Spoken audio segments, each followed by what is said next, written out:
Sidelines with Rob Browne. Talk sporty to me.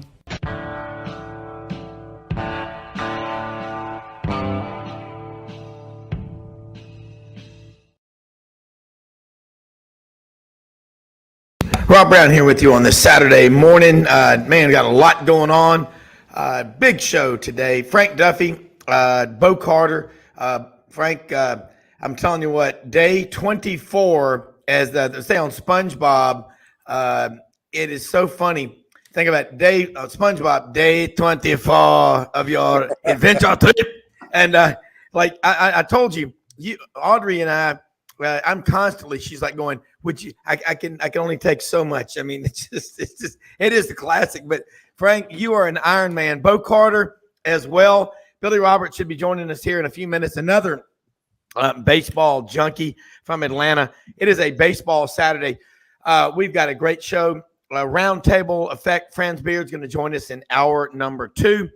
His Florida Gators are in the College World Series.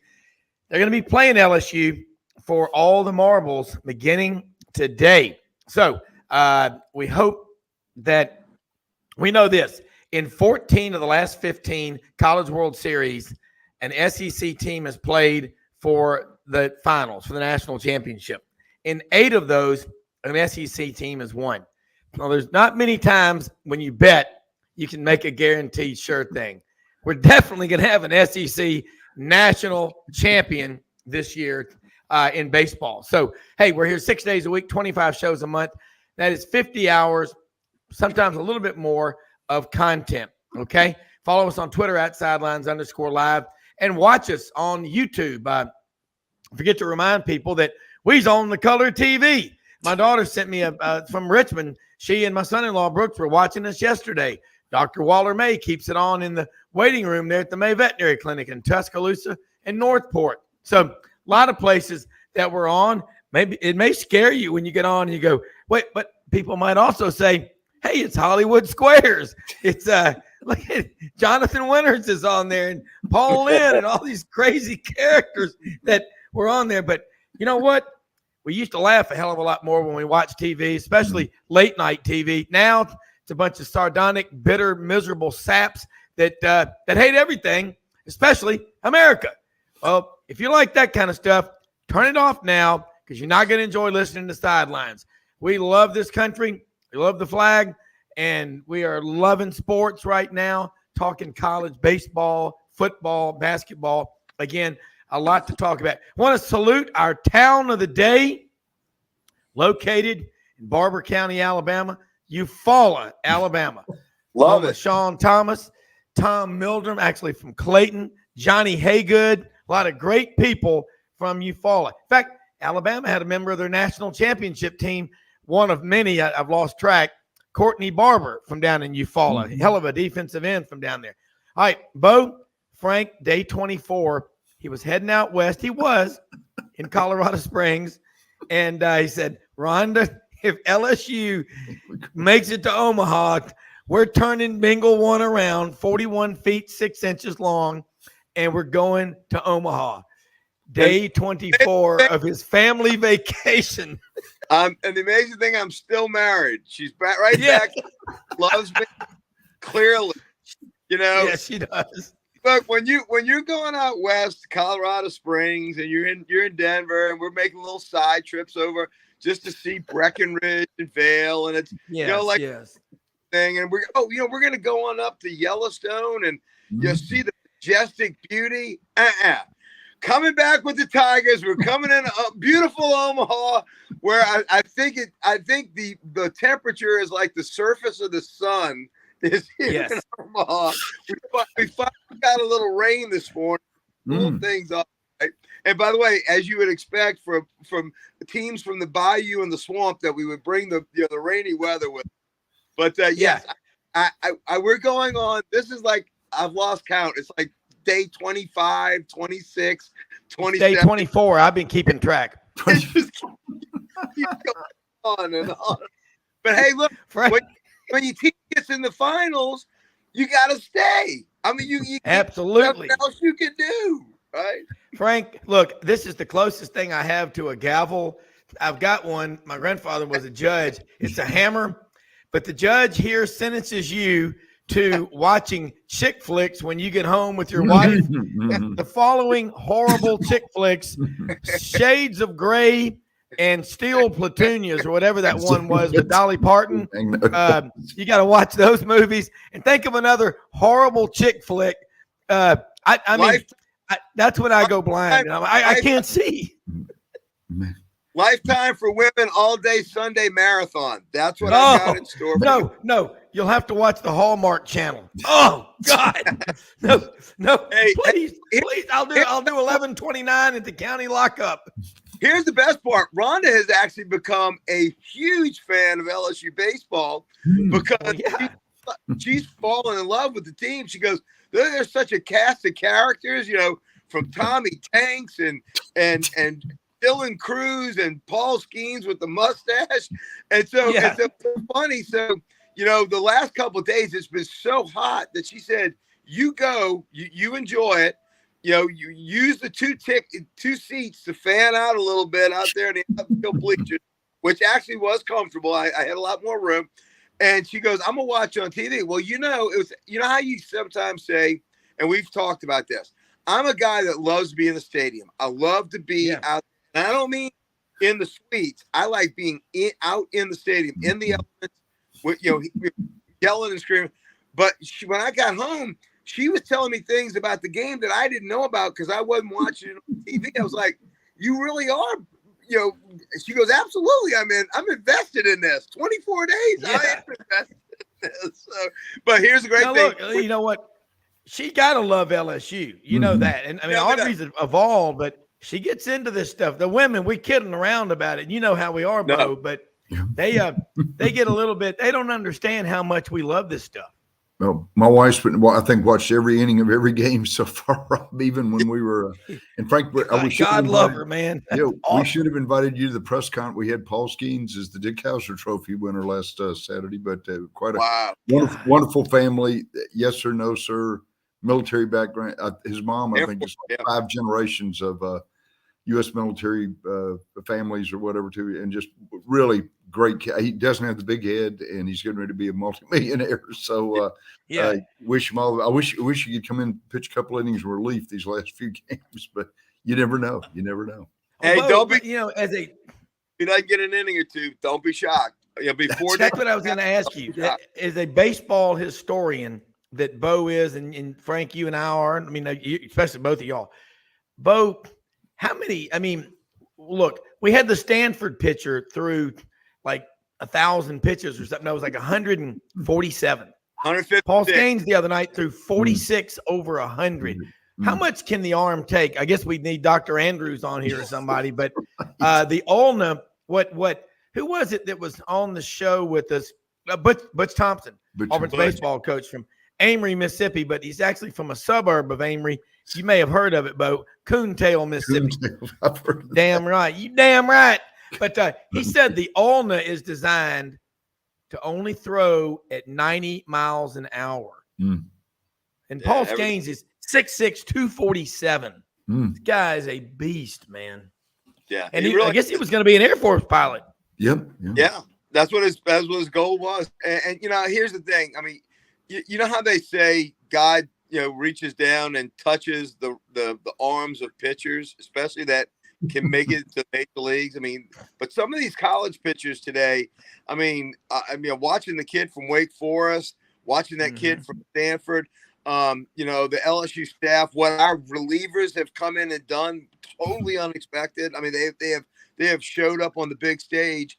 This Ackenhausen kid who's going to probably start tomorrow. Herring, who came in relief the other night, he's probably going to start game 3. That's my guess.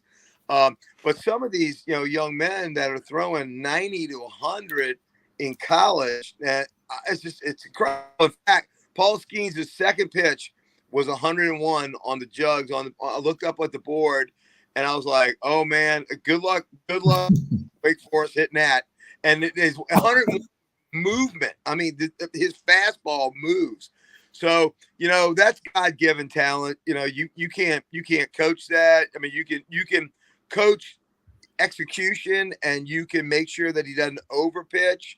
That's what Butch was talking about the other day. I mean, Bo, we kind of gave Coach a philosophical chess question of, what's better, the knight or the rook or the bishop, and and what that entailed was, would it be better to hold Skeens like he did for his 5th day rest, or could he have maybe pitched him on 4 days rest, but with the thought that if he does pitch him Monday, he's coming back on 4 days rest as well. So it was a chess match, and Jay made the right choice, because I'm telling you, I was 10 rows up behind home plate. I had really good seats for the the last game. And when I tell you, had we not pitched Paul Skeens, if we not had him in that game, there's no way we would have beaten Wake Forest's pitching. They were fabulous. So it worked out great. Jay pulled all the right moves. Of course, now you got to beat the Gators with, your second, third, and fourth, pitchers. I'm sure, Ty Floyd is going to be going today, though we don't officially know yet. So you got your work cut out for us, but that's the thing about baseball. Unlike a quarterback, you can't pitch your ace, every day. It's just, that's just the way. And Bo, you know what the coolest thing to you, Bo, baseball. You're a member of the Baseball Writers Association of America, and I'm with Frank. They put out the Ackenhauser and that other guy that looked like Lumpy Rutherford, man. And I think between the two of them, they started 2 games. 2 games they'd started, and they roll the dice and come up with those kind of results. And I'm with Frank. I was texting Josh Graham, who we had on the show last week, covers Wake Forest and Winston-Salem. And I said, Frank's out there. He said he's got a ton of respect. And I think the whole SEC does, and all of America does. Well, they were the number 1 seed. I mean, they're pretty damn good. But as Butch Thompson said, they've been building this for years. But, what was the best part was after the game, all the LSU players came up and gave the Wake Forest players a hug. You don't see that. Like that. That's how much respect. That was like a great 15-round prize fight, Bo Carter. It really was. And Frank will love this. The SEC said 14 of the last, and been in the finals 14 of the last 15 years. The one year they didn't, in 2016, Jay Johnson was coaching Arizona against Coastal Carolina. So I guess they had only a trivia. Wow. What year was that, Bo? Not 2016. What year was that? 2016. Coastal Carolina was the Cinderella team and came up and won one of the best World Series, as far as. So honestly, Frank, this if they go back, I think, and Rob, I think this might have been the closest margin of any World Series, maybe in going back to the 50s or early 60s, because pitching is dominated. Frank, check that out because of the number of 1- and 2-run games. Yeah, I think it was the only. This past game was the only time that teams have gone 0-0 into the extra innings. It was the 4th time in probably like 25 years.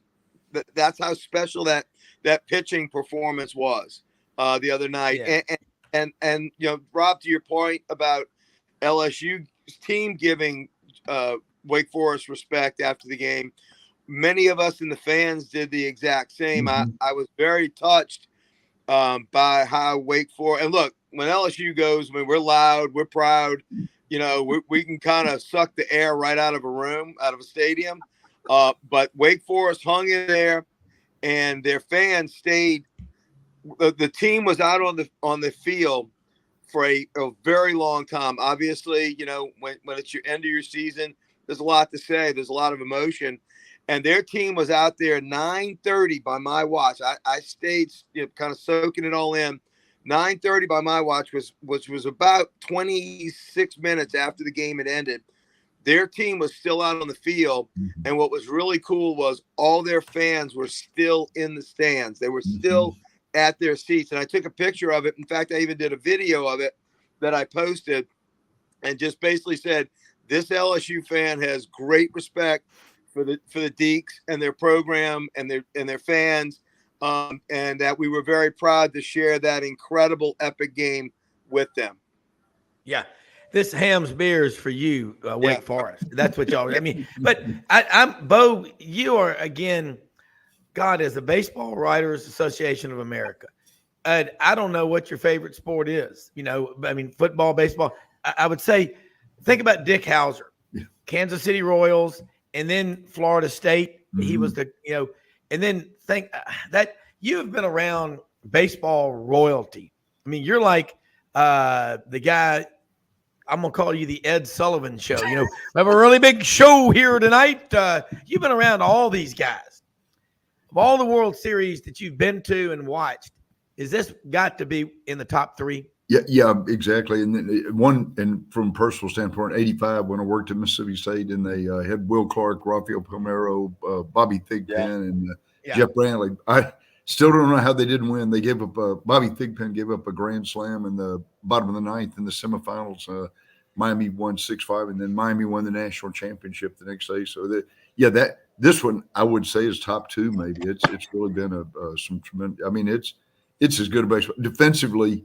Frank's seen this too. They've been just like Brooks Robinson plays made every other. That play by Trey Morgan. I was just going to say that at first on that suicide. And we all knew it was coming. You could literally see the Wake Forest batter. I mean, if there's ever been a scenario that required a suicide bunt, that was it. So me being an old catcher from 12 years, I didn't have to have that knowledge to know this was coming. So I'm hollering, but, and he squared. Hold that thought. We're tight. It's a Saturday. We got to be tight break at 17:30. We're going to be right back. I want you to pick that back up. Billy Roberts, another baseball Braves-ologist, has just checked in with us. We'll be right back.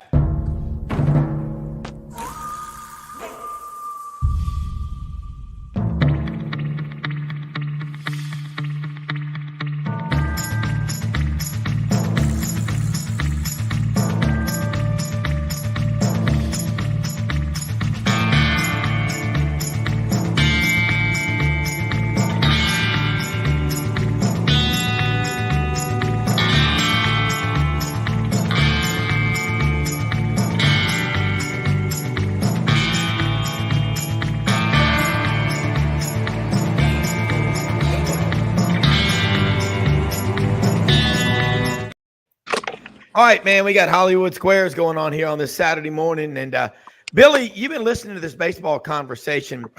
Frank, day 24 of his Odyssey trip out west with Rhonda. He's like, maybe I'll be living at the Y like Barney Fife when I get back. Should kill me. But Bo Carter, Billy is on, Baseball Writers Association of America, National Football Foundation, in case you don't know, and also with the Big 12 office. He put the Southwest Conference to bed, but he was Mississippi State's SID. That's the way I like to call it. I don't like that term, media relations director. That just means no, you can't do this.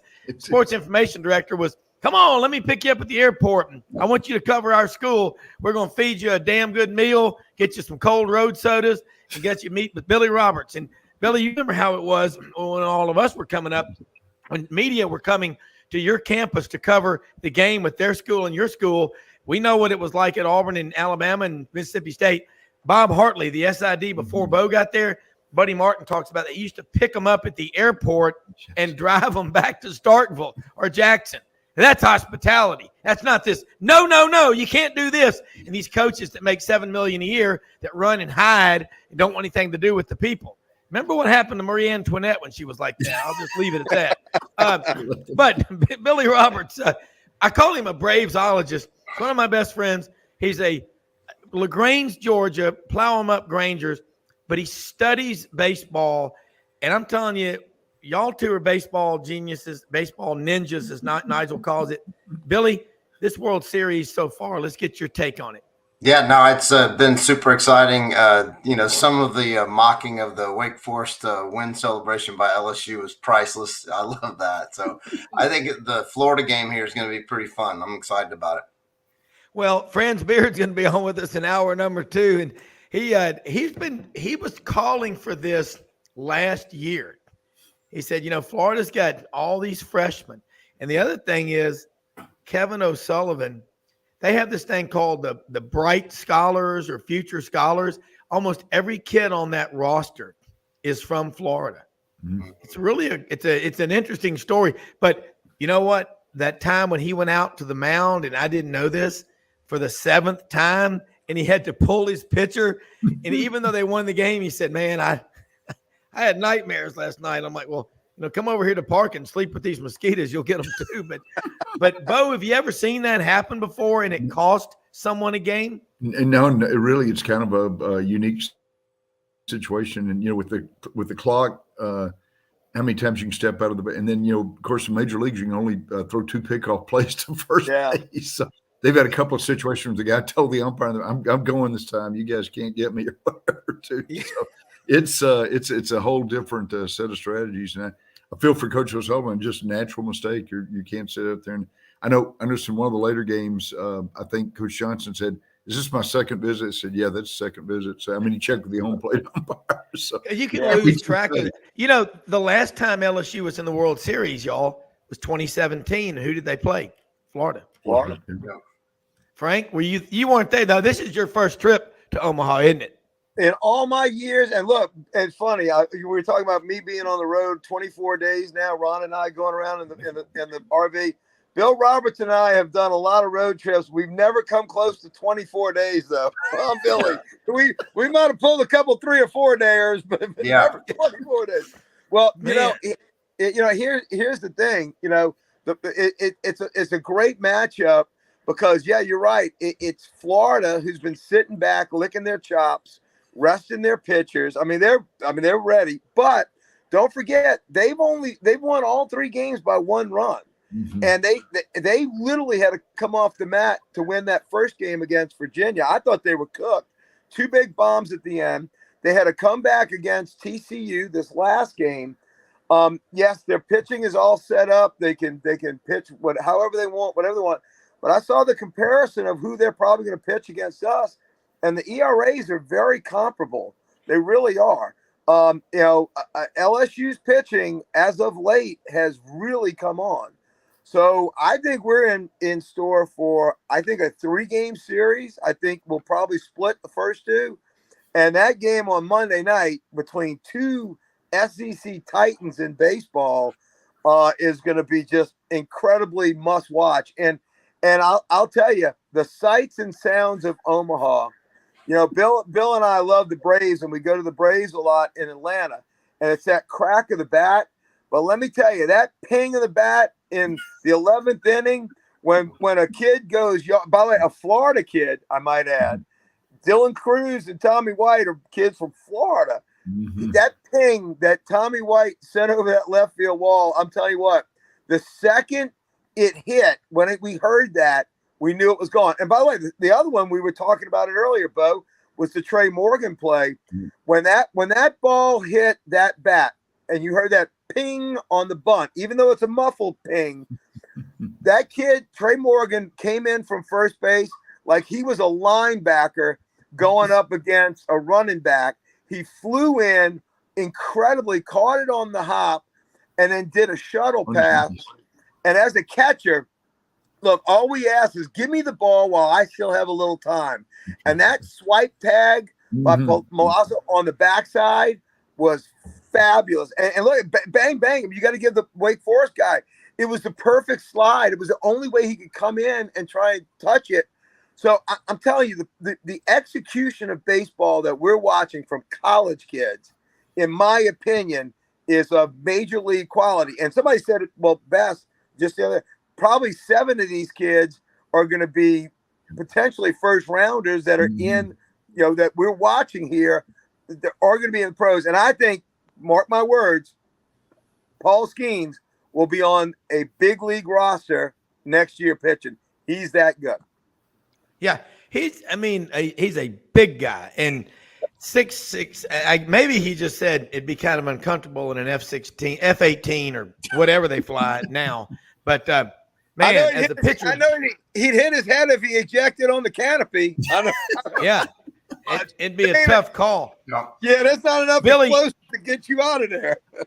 You're right, Billy. Looking at this game, you watch the SEC baseball. We talked about it a lot, and week in and week out, is the pitching what sets the SEC apart? Is it the hitting?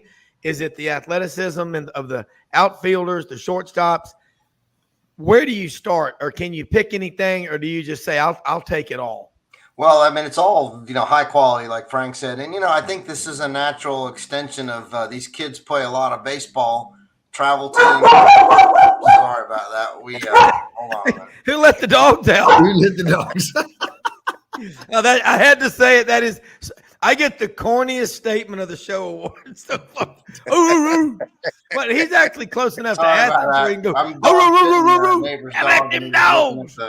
Anyway, I mean, here in Atlanta, they have this East Cobb baseball, which is just a ridiculous, complex. Yeah. And these kids are playing on manicured fields as kids. They're not, when I was a little leaguer, there was rocks in the infield and, there was hardly any dirt.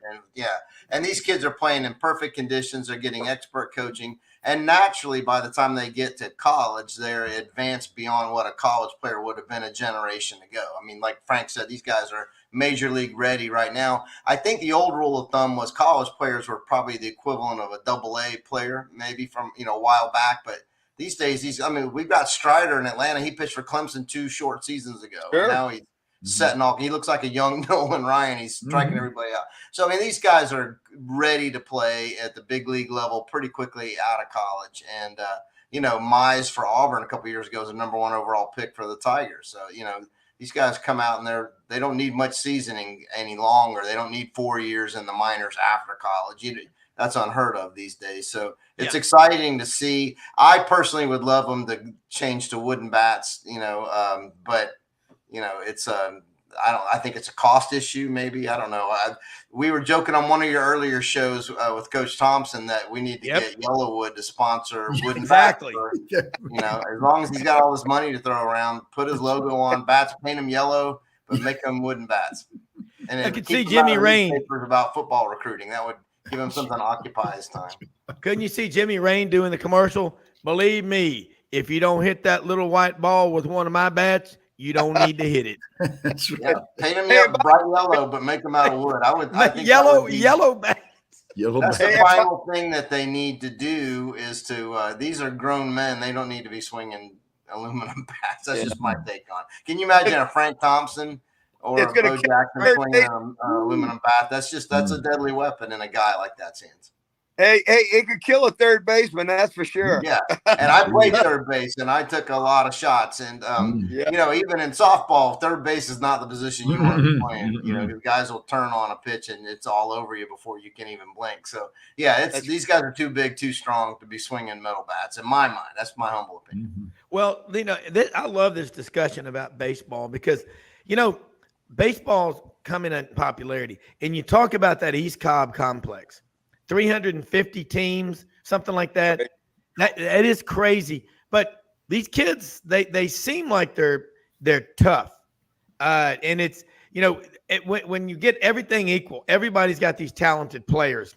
The toughest teams are going to be the ones that win. Pat Cornelius is one of our listeners over in Atlanta, and his brother Reed is the pitching coach, I think, for the Colorado Rockies. And Pat played on the baseball team at Auburn when I was there. He was a fraternity brother of mine from Thomasville. And Pat really knows baseball. And need to get Pat on one of these discussions because he follows it as a science. He's a regular in the outfield there at Plainsman Park. But Frank and Bo and Billy, we're seeing in college happen what happens to the NFL. We all follow these guys when they go to the NFL from the SEC or the Sun Belt or the ACC or wherever. Is that, am I right or am I BSC, Bo? Well, it's you're right, Rob. We talked about this on an earlier show. The pro draft's coming up in July, and for the started in '65. For years and years, it'd be 70-80% high school kids. Now it's like 60-65% college kids, 35% high school and overseas kids. And, the college field, the facilities are much, much better than 30-40 years ago. The coaching is fantastic. And Frank and Billy hit it on the head. You got guys that can come up. I wouldn't be surprised to see Skeens come up in September with whoever drafts them because they like to have them on the bench and maybe throw a couple of innings and get the major league experience. So it's really come up for that cup of coffee, and then it doesn't count against the year of service. So bring him up for a couple weeks, just get a feel for it. Yeah. Interesting comment here from stadium looks like. Burt Reynolds texted us just right now from Quincy, Florida. He says Casey Mize out for the season. Former Auburn pitcher, #1 pick in the draft by the Detroit Tigers. Said Mize out for the season. Too much pitching as a young kid. I mean, that's where I mean, Billy's right. The fields nowadays, they're manicured, and there's something to be said about growing up tough. I was talking to a football coach a couple of days ago who coached in the SEC for 20 plus years. And he grew up in a family with 12 children in South Alabama. Okay. And he said, man, we learned how to fight. We learned how to work, and we learned how to love each other. I mean, you already had a team with an extra football team, but more often than not, I go back to watching a football game one time.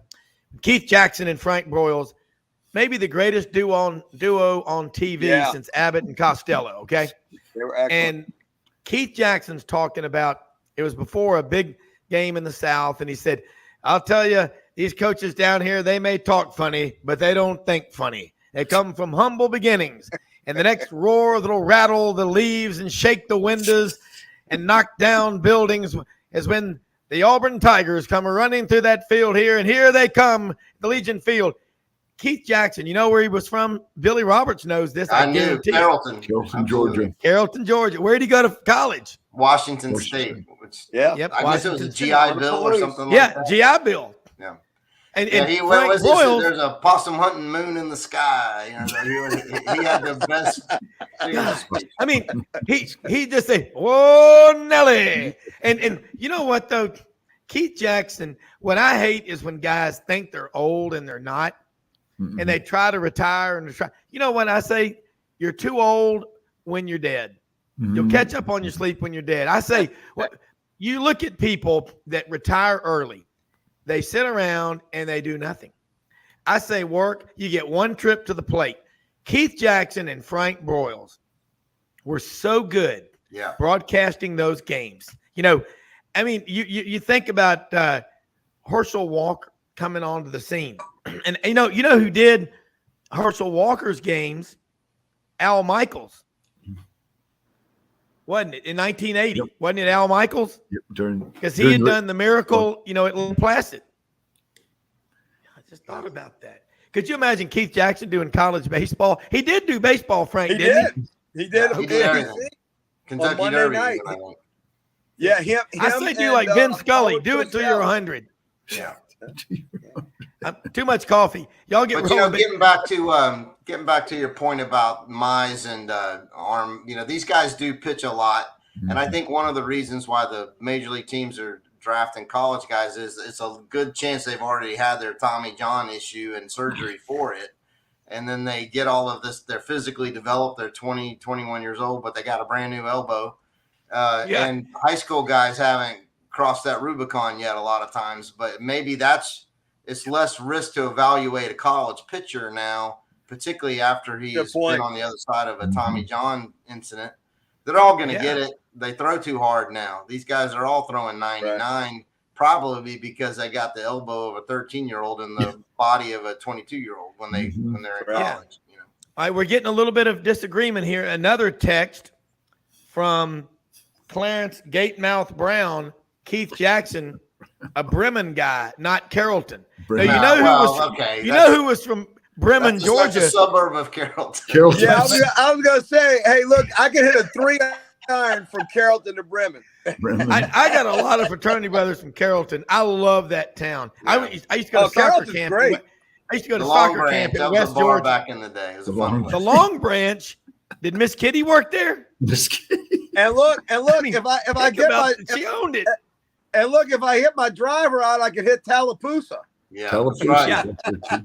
Douglas, all those towns. We're going to take a break. We're going to come back, but yeah, the other most famous resident from Bremen, Georgia, Billy. I guarantee you got to say Bremen. Actually, if you're Bremen. You know who it was? Mr. Roy B. Sewell, the Polo Outlet, Sewell. Sewell Hall, the athletic dormitory at Auburn, Mr. Roy. They loved that man. There were 2 portraits that hung up at Sewell Hall when you went in there. Pat Sullivan and Harvey Glance with his gold medal. Rest in peace, Harvey. We'll be right back.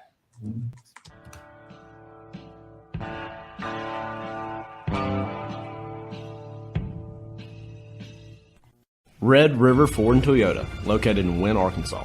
If you're in the market for a new or used car, truck, or SUV, call, go online, or drop by and see them. Located 45 minutes from Memphis, go off the 4-city exit on I-40 and go north about 15 minutes on Highway 1. Easy to work with and still believe in customer service. If you live out of town, they will deliver your vehicle to you. RedRiverFordToyota.com. Just see what they can do. Strengthen your seed zone this spring with quality tillage equipment from House Industries. Located in Cherry Valley, Arkansas, House Industries specializes in manufacturing superior equipment that will minimize your downtime and keep you working in the field. To ensure the highest quality control, all design, fabrication, and testing takes place in a 99,000 square foot manufacturing facility located right here in the heart of the Delta. Locate your nearest House equipment dealer online at houseindustriesinc.com. House Industries, breaking ground. Sidelines with Rob Browne. Talk sporty to me.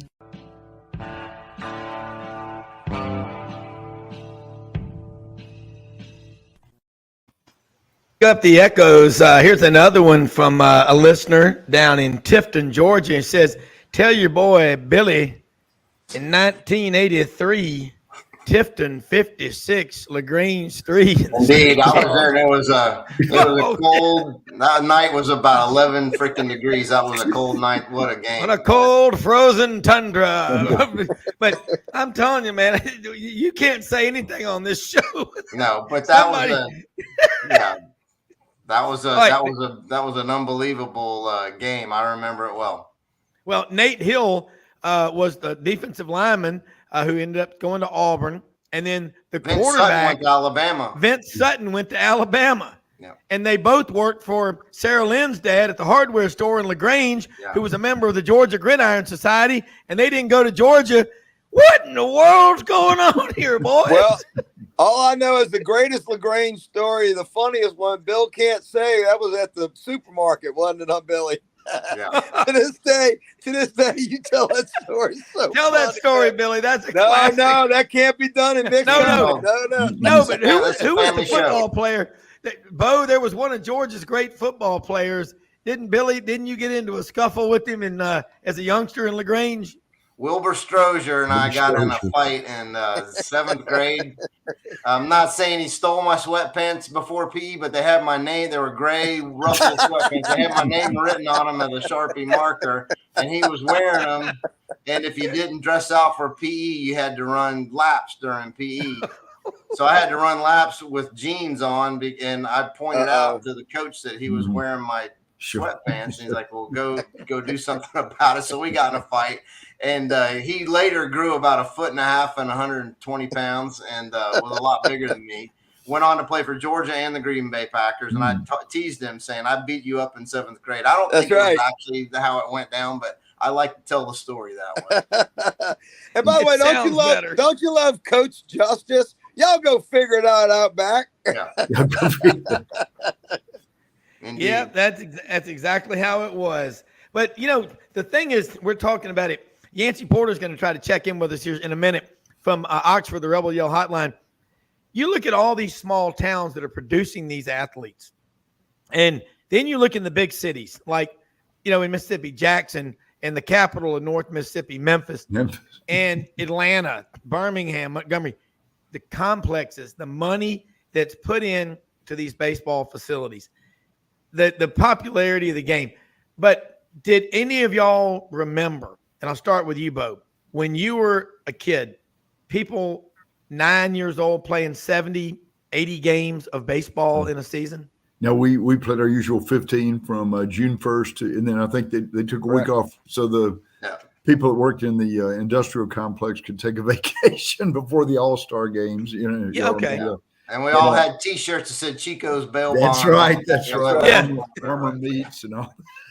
Yeah. So, Frank in New Orleans. Yeah. King Cotton, NOLA Oil, Spalding Plumbing, Musso Electric. I literally can remember almost every jersey that I had growing up in Little League. I remember it. And of course, being on the quote unquote, it wasn't really a traveling team back then. You would just play other playgrounds and other, groups and stuff. But I remember making that squad as an 8-year-old, and I mean, how just pumped up I was. And, for literally, I can think of the 6 years, we would play for city championships. And, it's again, I can't remember what Rhonda sent me to the store for the 3 items, but I can remember almost identically every season and what growing up and playing baseball in America was a rite of passage. It was America on display. And it was just something about those of us, and thankfully in our 50s and 60s, we had the ability of going and playing sandlot ball and having pickup games and playing hot box, rundown, or, just playing little fungo or pepper. These kids don't have that now. It's got to be organized. They got to have like security around. I feel bad for them. Some of the best baseball games I ever played was with a tennis ball on the corner of Audubon Street and Webster in New Orleans, running around and God forbid if you slid into the manhole cover, you'd break an ankle. I got a scar right here on my knee to this day because I hit the curb on freshly laid concrete that hadn't had time to kind of get worn down yet. But hey, you know what? I got a double. I made it. I made it to the other corner. But you remembered that. Absolutely. I can still see it. It was like the football games where you used to play and you'd have to have a timeout when the car would come. And then the telephone wires were in play. So if the ball went up and got hit by the telephone wire, you picked it off. Like an Auburn guy picking off a Jamie Howard pass, it was legal.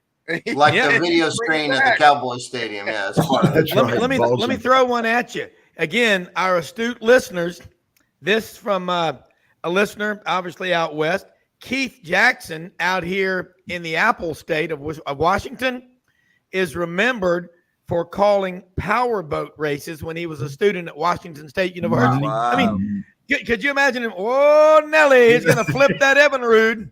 Oh, yeah. But the Mercury's looking really good today. Yeah. Those boys in that boat, 200 pounds across the line there. Yeah.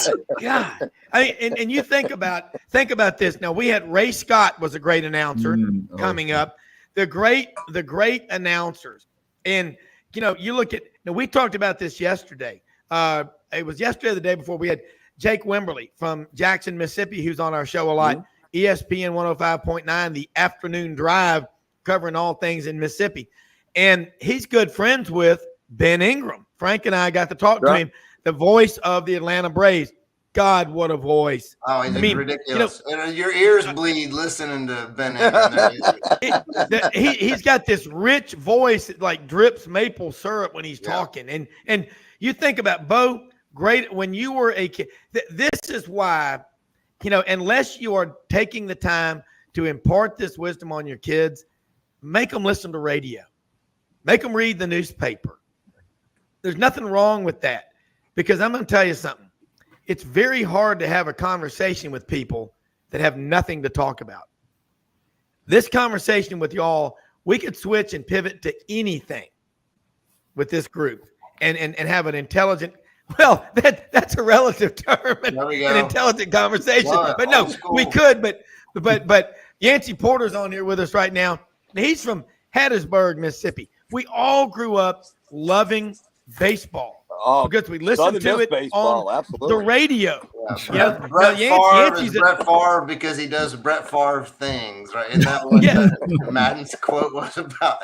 Brett Favre. I've never heard that quote. But Yancey grew up, and Yancey's Rebel Yell Hotline Mondays at 6 on Sports 56 WHBQ and Super Talk Mississippi. But you think about how we all grew up. I still, to this day, Billy knows, we go to games, or Frank, I've got that thing around my neck that I buy at Auburn for $25 a season. It's the direct feed of the play-by-play with Andy Burcham and now Jason Campbell taking over for Stan White as the color man. But you've got it's synced up. That's cool.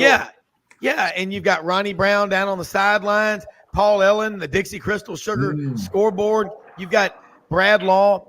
You got to love the network. Yancey, we're having a cool talk about baseball. You've got a son who's a hell of a baseball player at Lafayette County High School there in Oxford, and we're talking about all these young guys starting out. And then we got a thing about Casey Mize, who was just a couple of years ago the number one pick in the draft from Auburn for the Detroit Tigers, having to miss the season, according to this text I received from Woodrow Wilson or whoever it was, because his arm's worn out.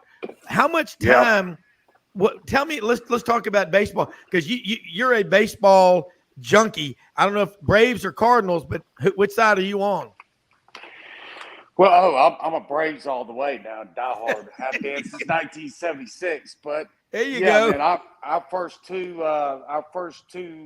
pitchers on the rotation this weekend for Oxford just tore their UCL.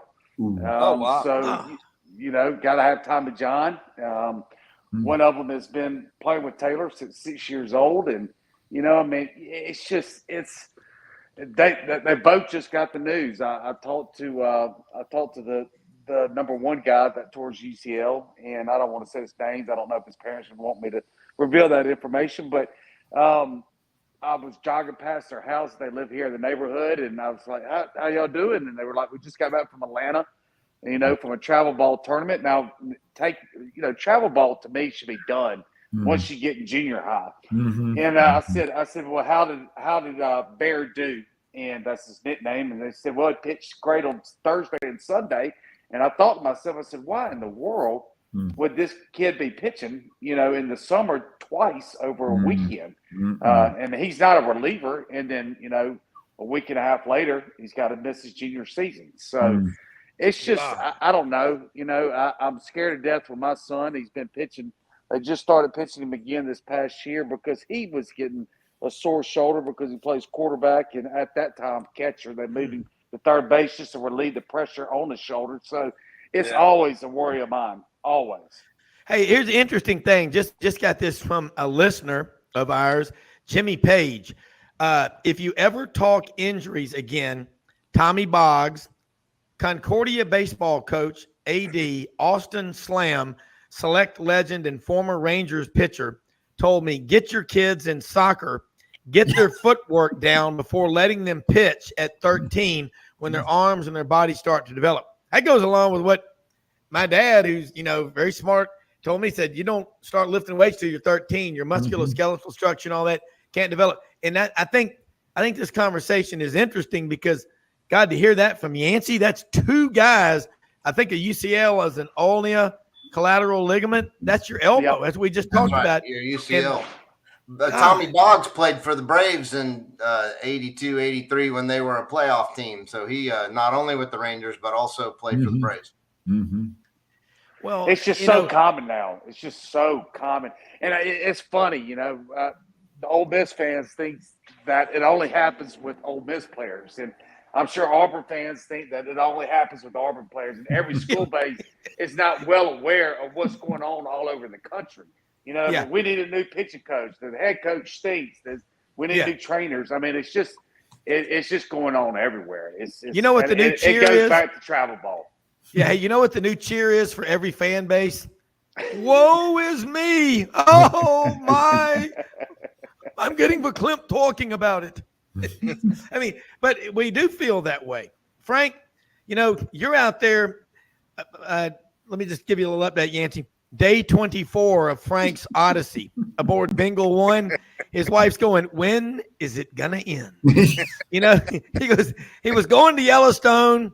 And so in exchange for this, Yancey, just so you'll know, the judge has sentenced him to watching a weekend of chick flicks, Shades of Grey, Steel Platunias. You pick the chick flick, and Frank my advice to you is drink heavily. All I can tell you, she's a good woman to put up with me. She's a great woman. She's a good woman. She's awesome. Hey, and by the way, Yancey, I got to tell you, where do you people now? They started this online where you can get 10 you get credit for 10 shots for ordering a shot online. So, according to the Ole Miss fan base, that title has an asterisk next to it. But, Bo, we need some levity here, some sense. But you get back in this baseball. What Yancey just said, and Billy and Frank, and we got a lot of people texting me about these kids pitching. Billy said something about they're like a 22-year-old when they get to college. 48%, according to what Butch Thompson said, 48% of the kids on the players on opening day, Major League Baseball rosters played at 4-year colleges. That's right. Bo, what was it like? You know, how many SEC players are in Cooperstown? One. Frank Thomas, yeah. That's it. Really? Which is crazy. Joe Sewell was before the SEC started at Alabama, so he was still in the Southern Conference. But Sewell Thomas Stadium. Yeah, that's right. That's right. Okay, and, but Bo, let's go back to Roger Clemens was on the Texas team in '83 that won the College World Series. How many people were at that game, you think? I think they had like 14. The old Rosenblatt seated about 13.5 or 14. Rosenblatt Stadium, yeah. Standing room only. It's still they've still got the outline of the infield there, but that's in a parking lot for the Omaha Zoo. So. And by the way, the crazy thing is, I think Clemens was the second best pitcher. I think Calvin Schiraldi on that team was actually their best pitcher. Yeah, it's crazy. Right. Went to Boston. Speaking of the Omaha Zoo, isn't that where Jim Fowler worked? Who did all the dirty work for Marlon Perkins, who was the curator of the St. Louis Zoo. While Jim is down below in Crocodile Creek, I'm high above, safely in this helicopter. It's good to know his family is covered by comprehensive disability and life insurance of Mutual of Omaha. By the way, he hadn't paid the premium. What? It's funny you should mention that, because Ron and I went to breakfast yesterday morning on my day off from the show. And when we went there, I took a picture. We were going right past the Mutual building, and I put it on Facebook. I said, while Jim is wrestling the alligator, and like every guy that's like 55 and older that's friends of mine, I go, dude, I watch that every week, and I knew exactly what your line meant. And Marlon, old white-haired Marlon, is sitting there in the boat. Poor Jim's wrestling a Nile crocodile somewhere in crazy. Hey, Yancey, I pulled up on YouTube, Mutual of Omaha's Wild Kingdom, Jim Fowler, and there's Marlon in Venezuela walking in those gripper shorts he wore, and an anaconda knocks him off his feet, and they're in a wrestling match with a damn anaconda. Now, I mean, I'm like going, Marlon was a tough son of a gun, you know? I mean, I met him at the Memphis Zoo one time, and you know what? There ain't a TV show on today better than Mutual of Omaha's Wild Kingdom. They went to the most bizarre. I remember them going into South Georgia, Yancey, and they found the indigo snake, about a 7-foot-long snake. God, poor snake, probably gets killed more than any other snake because it looks like a king cobra when he gets going. All right, we'll be back with Mutual of Omaha's Wild Kingdom, Yancey Porter, Billy Roberts, Bo Carter, Frank Duffy, Clarence Beeks, Randolph and Mortimer Duke, and on and on and on, right after this on Saturday's edition of Hollywood Squares Roundtable.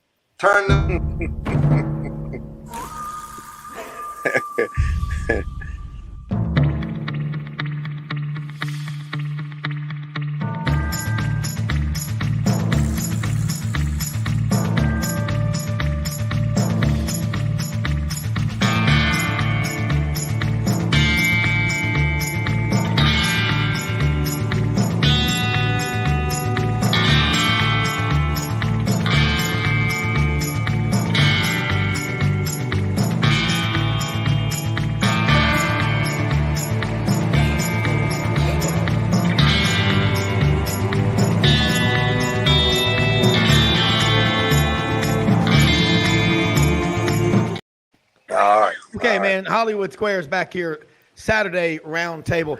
Hey, if you are looking to get in great shape, rumbleboxinggym.com in Midtown Memphis, 1835 Union Avenue, corner of Union and McLean, across from Walgreens, 15 round prize fight is 45 minutes long. That's how long the workouts are. Jumping jacks, burpees, star jacks. If you've ever played sports, you know what star jacks are. They're what you do when you get in trouble. Or as our kids used to wear these T-shirts in cross country, our sport is your punishment. Is running. So anyway, Rumble Boxing Gym and Camp Lee. This is the first of 3 locations in the Memphis area. Open every day of the week. Check them out on our website, rumbleboxinggym.com. Also, looking to go get some cool clothes, some boots, jeans, Filson, Old South, Ariat, you name it. Over 7,000 pairs of boots. Hewlett and Dunn Boot and Clothing Company on the historic square in Collierville, Tennessee. Open every day of the week but Sunday. They're open Sundays around Christmas, but we won't talk about that till we get around Christmas. Frank, I just saw that flat screen TV aboard Bingo 1. Yancey, again, this is day 24 for Clark and Ellen Griswold Duffy out in Omaha. Yancey, I like this competition. The shot record, Ole Miss and LSU, the Magnolia Bowl. They're going to change the name to the Shot Bowl. I mean, what is it that the LSU fan paid $30,000 for 6,000 shots? I mean, that's school pride right there. Yeah, the Raising Cane guy. Pride. Yeah. It doesn't help that he owns like 600 chicken restaurants. I think that kind of helped out on pulling that wallet out. Hey, I don't know if Boudreaux $30,000 for him is like $3 for us. That's right. Yeah, I don't think Boudreaux and Trosplay is going to be doing that anytime this weekend. Look, Frank, I got to ask you this. I'm curious. And look, I know you're having a blast out there. It took me 6 months to pay for a 13-day stay last year. I can't imagine what yours is going to cost. But what is the ratio between LSU and Florida fans out there right now? Probably 5-1 LSU. Mm-hmm. Yeah. 5-1. And I panned just a little second ago just to show you guys the RVs that are here now. And just by the look of the RVs in this probably, 25 row RV thing here at the Horseshoe Casino right across the river in Council Bluffs, I'm seeing about 15 LSU flags, a couple of Florida flags. So that to give you a little sampling of just the RV lot itself.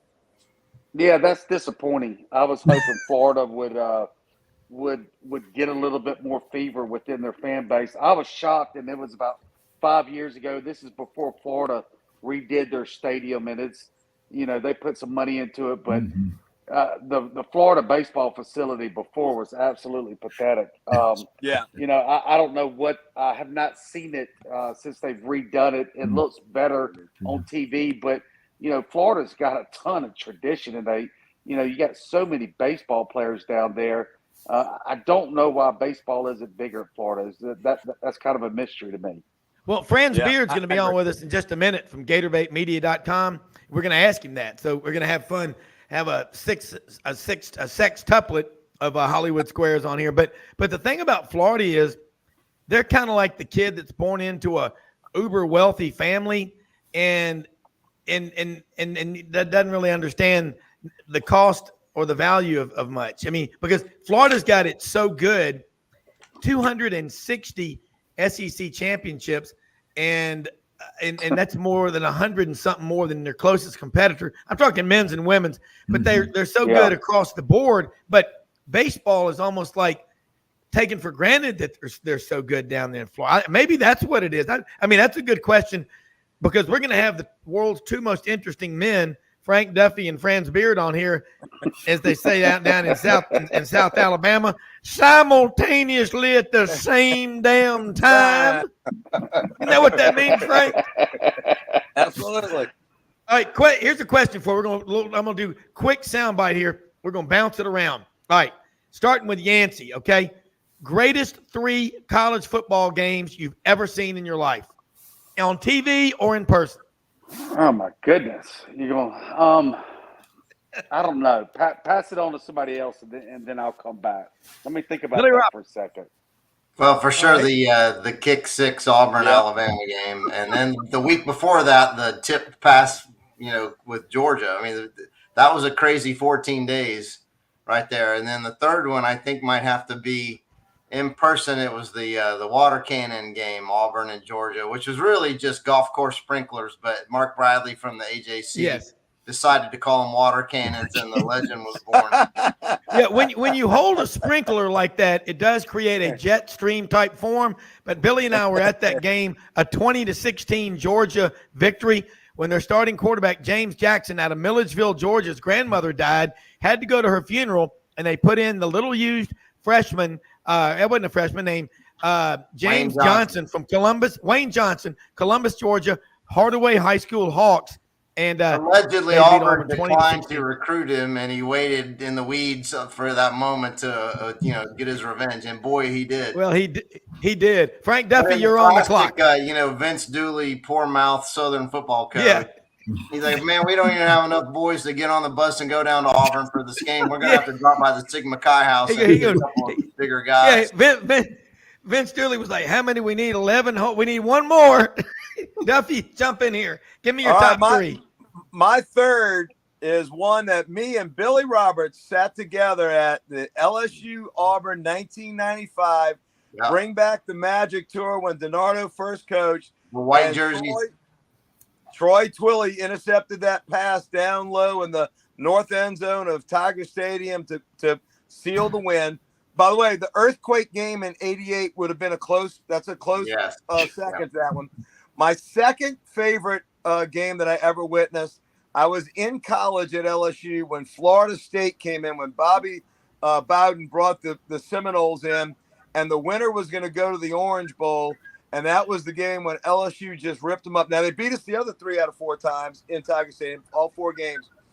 But the greatest game that I ever witnessed, that I ever was at, was LSU Alabama 9-6, game of the century, when every yard on every punt mattered. Everything mattered in that game, and I've never been to a game like that. And by the way, I kind of got a very similar feel sitting in Schwab the other night watching LSU play Wake Forest 0-0 in the 11th. I even texted my buddies. I said, look, I'm not comparing 9-6 LSU Alabama football to this, but I'm telling you, I'm getting some pangs to where every pitch was pivotal, just like every play in the Alabama LSU game was. So those are my three. All right. Bo Carter and Franz Beard, GatorbaitMedia.com down in Gainesville, Alachua County, has joined us in. Franz, what we're doing, give me your 3 best college football games you've ever seen. I started off with Billy, then Frank. We're going to go to Bo Carter. Yancey's still thinking on it. But Bo Carter, your 3 greatest college football games you've ever seen. One with your favorite announcer, Jack Crystal, Mississippi State 6, Alabama 3. The famous 19 broke Alabama's 28-game winning streak. And then one I hate to say, a senior in high school, Vanderbilt 14, Alabama 10, with Watson and Mac Browne doing a great job there.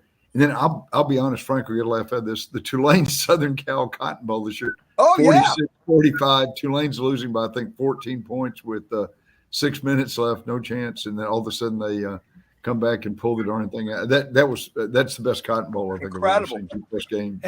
That's a cool threesome. Franz Beard, your 3 greatest college football games you've ever seen. We have the world's 2 most interesting men. The Dos Equis guy was out this morning. He's waterboarding. We have Frank Duffy and Franz Beard.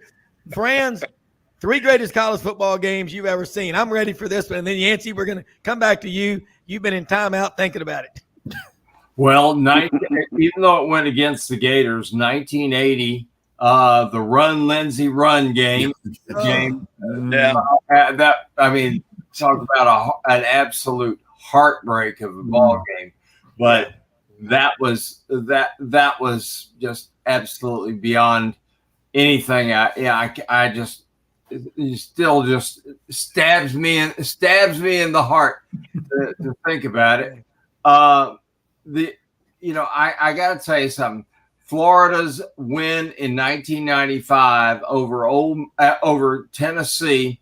Florida scored 48 consecutive points and wins that game 62-37. That's the game that had the picture on the front cover of of Sports Illustrated was Peyton Manning on the sideline looking like he lost his puppy. And I got to tell you what, the third one, Florida beating Oklahoma in 2008 for the national championship game. There was an interception. Oklahoma is first and goal, and there's an interception. The ball got tipped 3 times before it was intercepted down there. Marvelous play. Ahmad Black comes in also with an interception late in the game when he just absolutely went up there and stole the football away. And in the fourth quarter, it was the Tim Tebow show. I mean, you know, everybody in the ball yard, all 87 bazillion people watching on TV, you knew Tebow's getting the ball. You know he's going to run with it. You know you can't stop him. And he just ran through everybody. But, you know, I'm putting down games I saw in person. You know, I saw a bunch of them on television that would rate right up there. But those are the games that I saw in person.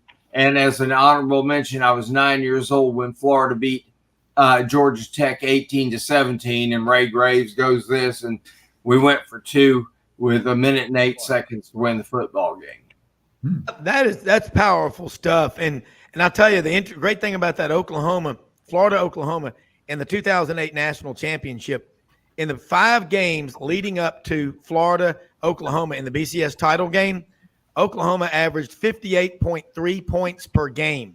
Florida held them to 14 points in that game. Hell of a win.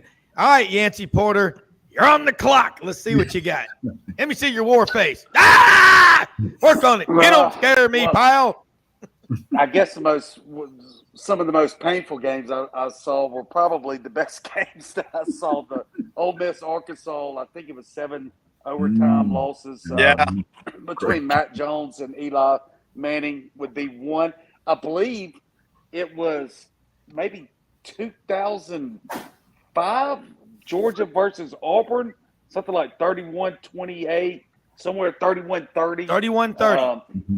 Yeah, that was one hell of a – what was that, 2005? Am I right on that? Last time Auburn beat Georgia in Athens.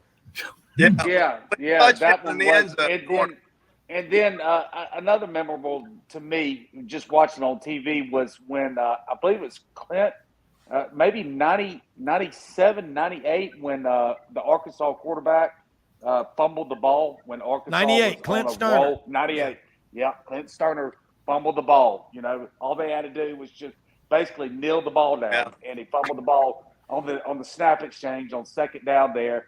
Game over. Arkansas's headed to the SEC championship, and Tennessee recovered it, and you know the rest is history. I think those would be the 3 that kind of stand out to me. Yeah, I will say this: in my 3 greatest ever, 1974, first time ever Tennessee came to Auburn. Tigers 21. Third team fullback Kenny Burks scored 3 touchdowns for Auburn, 21-0. Number 2, I will say. And this is the most underrated game. It was 1984. That was the year of the lawsuit. Chuck Ninus, the CF, the College Football Association, Georgia and Oklahoma, the game that was not on TV. And I didn't get to go to Tallahassee because I had an econ test for Dr. Saba on Monday. But I did celebrate at Toomer's Corner afterwards. 1984. No one gave Auburn a chance. They'd already picked out their coffin, what they were going to bury him in, and the flowers had already been ordered. Auburn 42, Florida State 41. Forwards into the end zone. Touchdown, Auburn. Touchdown, Auburn. Touchdown, Auburn. 42-41 in Tallahassee. That game was so I'm saying I'm in my greatest Auburn win is kick 6 doesn't even rank up there because it extended Gus's career. I'm sorry, but I'm glad Auburn won. But is Bo over the top 23-22 because of the historical significance of breaking that streak. As Pat Dye and Feinbaum said, it was like when the Berlin Wall came down. Grown men were reduced to tears. And I still have a can of beer that I did not open I was so excited I forgot to get drunk. That's how big that game was. Well, that was big. I've got another one right here. This is the first time Auburn and Alabama played in Jordan-Hare. I still got the ticket. Yeah. That was like the Berlin Wall coming down because Alabama had never played in Jordan-Hare. And the date is December 2nd, 1989. Yeah. And I have this ticket on my corkboard above my desk here for all these years. Yeah. And I just, and Billy, you're right. And Franz, I thought you were going to say 1966. Well, Florida's got a decision to make here to get the win over Auburn. Someone's going to have to try something. Here comes the quarterback. Here comes the senior from Johnson City, Steve Spurrier. He's going to try a field goal. Franz, were you there? Yes, I was. Of course I was. God, I love this stuff. And the thing about it is that one rates there. I'll tell you another one that rates here in the Spurrier area, and that is in 1965. Spurrier takes, FSU takes a 17-16 lead on Florida. This is at Florida, the old Florida field before it was the Swamp.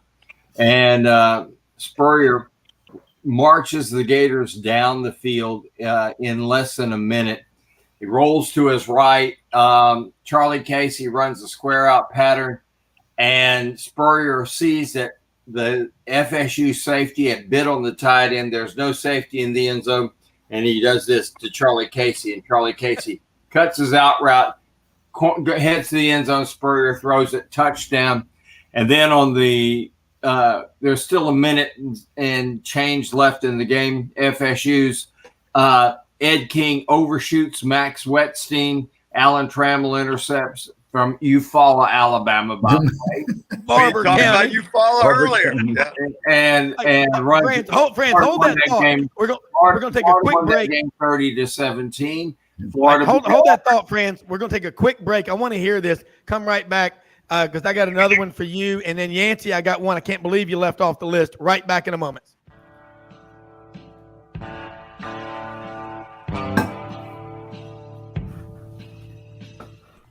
Red River Ford and Toyota, located in Wynne, Arkansas. If you're in the market for a new or used car, truck, or SUV, call, go online, or drop by and see them. Located 45 minutes from Memphis, go off the 4-city exit on I-40 and go north about 15 minutes on Highway 1. Easy to work with and still believe in customer service. If you live out of town, they will deliver your vehicle to you. RedRiverFordToyota.com. Just see what they can do. Strengthen your seed zone this spring with quality tillage equipment from House Industries. Located in Cherry Valley, Arkansas, House Industries specializes in manufacturing superior equipment that will minimize your downtime and keep you working in the field. To ensure the highest quality control, all design, fabrication, and testing takes place in a 99,000 square foot manufacturing facility located right here in the heart of the Delta. Locate your nearest House equipment dealer online at houseindustriesinc.com. House Industries, breaking ground. Sidelines with Rob Browne. Talk sporty to me.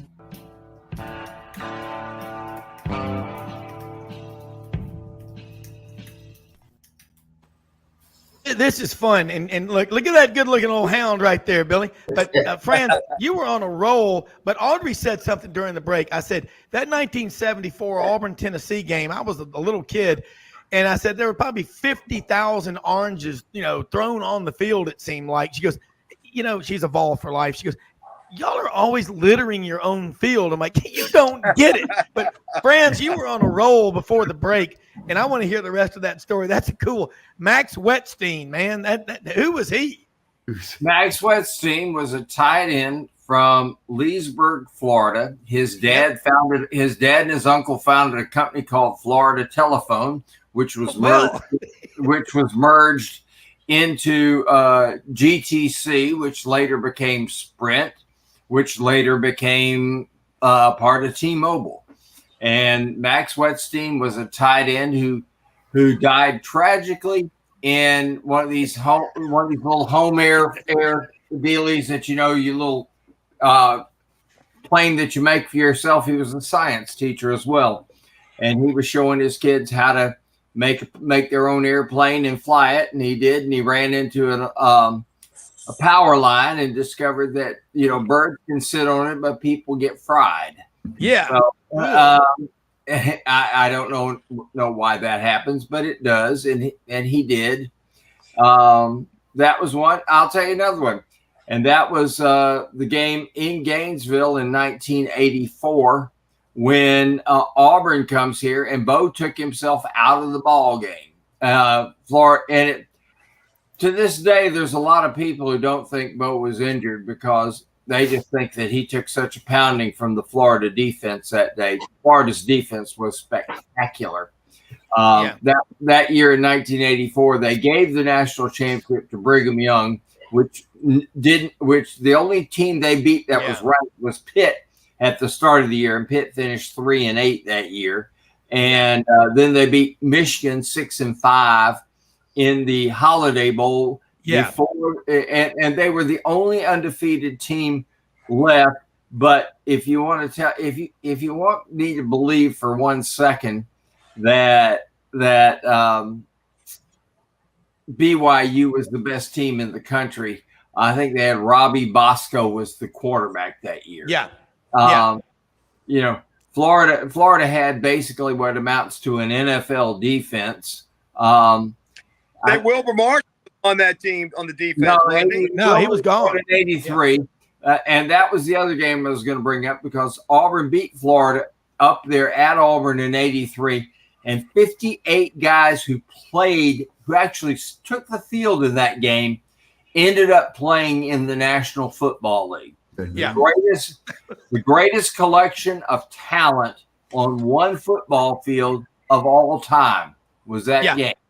I agree. Hey, Yancey, I'm going to throw one at you. I can't believe you left this one off because I remember as a young lad, the big one down in America's Steam Room, Jackson, Mississippi's Memorial Stadium. No wind allowed. L.Q. Smith ran the kickoff back 350 yards. Ole Miss beat Notre Dame in 77, Yancey. I mean, I thought that would be up there for you. Yeah, I thought about that one in the 83 Egg Bowl, the infamous field goal where it blew through the field goal and came up and came back. And I also thought about the Georgia-Notre Dame game. That's when I really started getting into football. And I think that was in 1981. Sugar Bowl, Sugar Bowl gets, Herschel ran for about 150, 60 yards.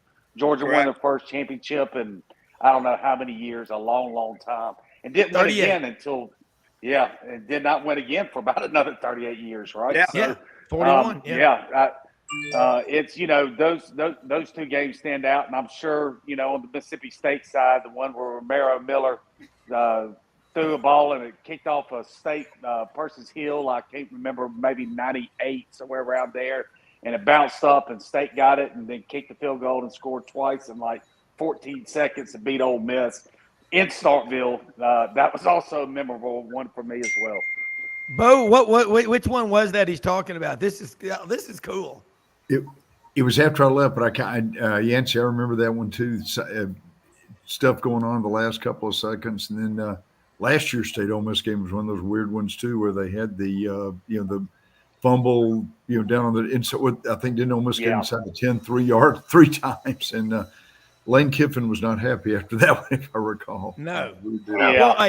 Mike Leach's last game by the end. Rob, I've got an honorable mention that I'll add to the list because it involves Frank. We went down to the Auburn LSU game where the sports barn caught on fire, and we made the observation that a 4-alarm fire breaks out, and everybody looks over and shows, oh, yeah, look at the fire. And then they went right back to the game. Nobody left the stadium. I remember I'll tell you what I remember was walking out after the game, and every vehicle by the sports barn was burnt down to the hubs, and the accusations began. Oh, it was LSU. That guy was over there cooking hot dogs. Hey! Everybody in the Auburn fans, it was a 1915 LSU victory. But I'll never forget this, gentlemen. On a post-game radio. On a 2-point conversion that would have tied it, that went the other way. Another crazy. And after the game on the Auburn Football Network, Auburn coach Terry Bowden. I'm a big look. What Terry Bowden did in 93-94 when Auburn went on probation to go 21-1, Auburn could have slipped into an abyss and been gone for decades, but he kept them going. Say what you want about Terry Bowden, but he drew a line in the sand and found excuses to win. That's where that comes from. But I'll tell you, what I remember the most, though, the worst thing Terry Bowden ever did after that 96 loss, the night the barn burned, on the post game, he was talking about his kicker, Jarrett Holmes, who Mississippi College, over there next to Jackson. He said his missing those field goals and extra points, whatever. He said, yeah, that reminded me of Greg Norman's meltdown in the back nine at Augusta.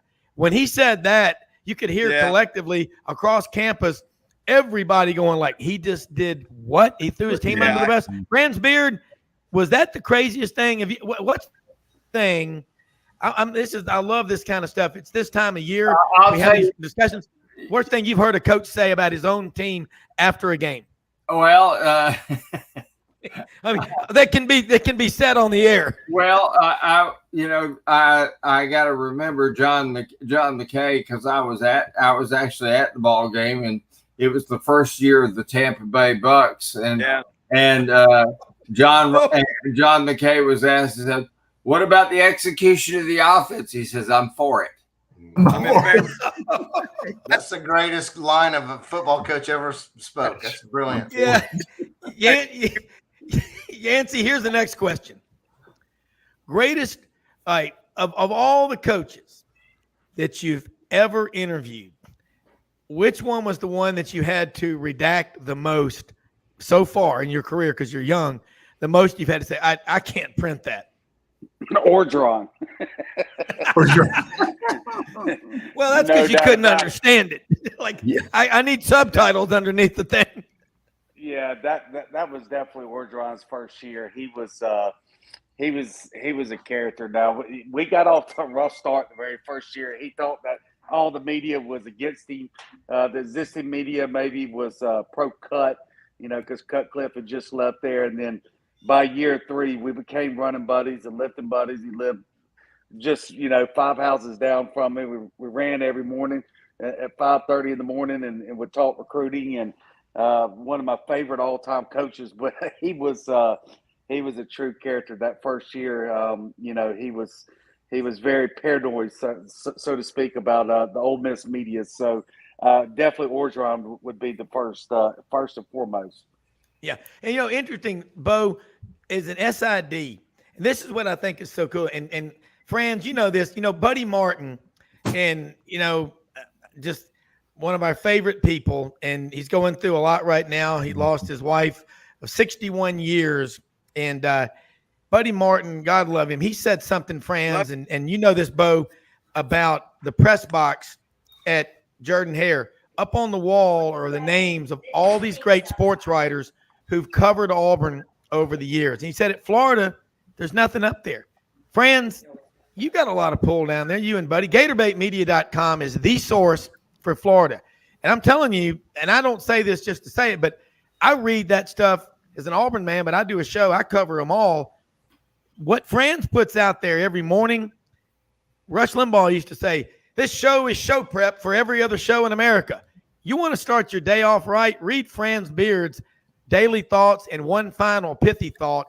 But Franz, as Reagan told Gorbachev, tear down that wall. Let's put some pictures up on the wall of the great sports writers like you, like Buddy, like Jack Hairston. Well, for me, you would put Jack up there and Tom McEwen up there. Florida at one point in time in the 60s, the 70s, and even into the 80s and beyond, it's has since been reduced. But when Florida came in, you had to expand the press box because we had so many writers coming with us. I mean, I think during the 60s, it was not untypical for 65 or 70 Florida writers to show up at one ball game. Even in 2005, when Florida shows up at LSU, if I'm not mistaken, we had like 50 people who came up because I needed 3 of my people in the press box, and LSU said, we can only accommodate 2 of you because there's so many other people who are bringing 2 as well. So, but that number's reduced now. And COVID made it even worse because now people are covering ball games, watching them on TV. And and why not? I mean, my goodness, I got a 70-foot TV screen with high definition. I can see somebody makes a hit. I see the spray come off their helmet, you know? Like that. I mean, I watch a basketball game, and who was it for Alabama this past year? Who I think his habit was every time he shot a free throw, he had to scratch his balls before he could shoot it. I think that was his good luck thing, figuring, that what. Well, there's some crazy rituals. I agree with you. But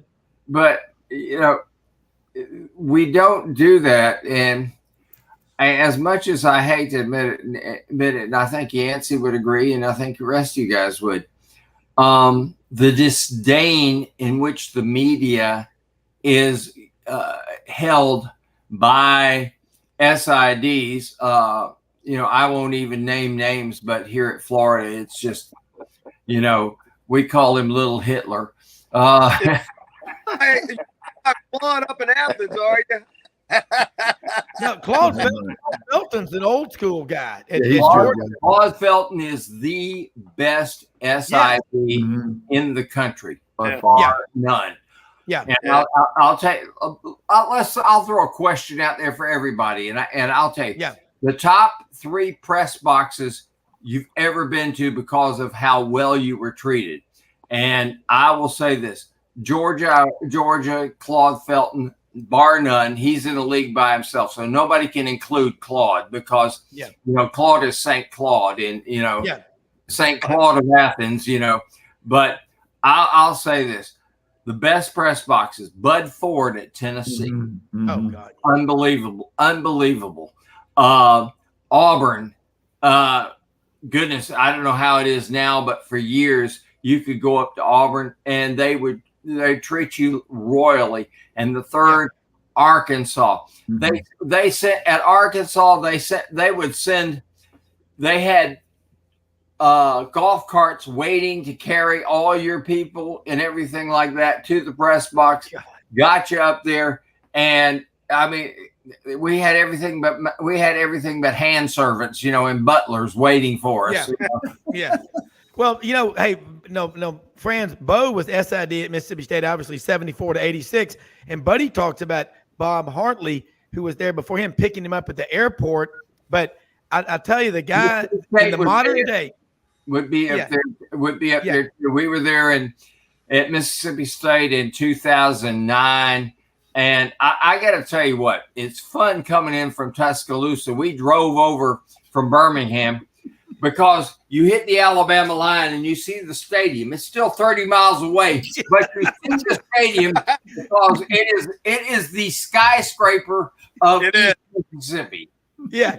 Let me throw another one at you. Of all the modern day people that absolutely get it, and Franz and Yancey and Billy, Frank, Bo, everybody, the guy that gets it is the guy who used to be at LSU. And I've just gotten to know him the last few years, but I've always known who he is. But when you need something, and when you get to SEC Media Days, he's always there. And I make a point to say, I want to thank you so much for everything you do. Is Herb Vincent. Absolutely. Herb Vincent has never forgotten what the job is as sports information director. And y'all agree that that's what, what? And I think about the way I was brought up by the mentors, Buddy Davidson, David Housel, Reba Gulledge, Mel Pulliam, Dwight Johnson, the people in that SID office at Auburn, just in the little bit of time that I worked, just in high school and part of my freshman year, but with the Plainsmen and doing stuff at Auburn, you always dealt with them, that's how you do it. And you treat your guests, the other team's media, with absolute respect and reverence. And in that press box, David Housel, Jim Lampley, I got to talk with him one time before an Iron Bowl in 1987, I think it was. And he said, there's nothing like going to the press box at Jordan-Hare. Remember, they would on ABC go, on the menu today, fried chicken, mac and cheese, collard greens, cornbread, sweet tea, and apple cobbler or peach cobbler with vanilla ice cream. on the menu at Jordan. Auburn could be having a terrible season or losing that day, but they talked about how they were treated. What's the lesson there, Frank? Hospitality, man. That's what we're known for down here. Southern hospitality. Day 24, I might add. Oh, absolutely. Hey, look, and let me tell you, it went for us fans too. I don't know how I wound up getting into the Bull Gator Club up in the top suites at Ben. I don't know how I went up there, but I was the only one in purple. Let me tell you something. They treated us so well. That was the game when Tim Tebow did the jump pass. Everybody thought he was going to run. It was the first time he ever actually threw a pass when he was a freshman. This would have been 2006. And let me tell you, I treated like a king up there. But that's what we're known for. We're known for hospitality. That's why Alabama and Ole Miss and Auburn, when they come to LSU, and you've got all these RVs that you're looking at right now. Hold Frank. Hold that thought. We're going to come right back. I'll tell you the one we hadn't mentioned too is Langston Rogers at Ole Miss. What, Yancey? I want you to talk about it. We're going to come right back. This is Hollywood Squares after this.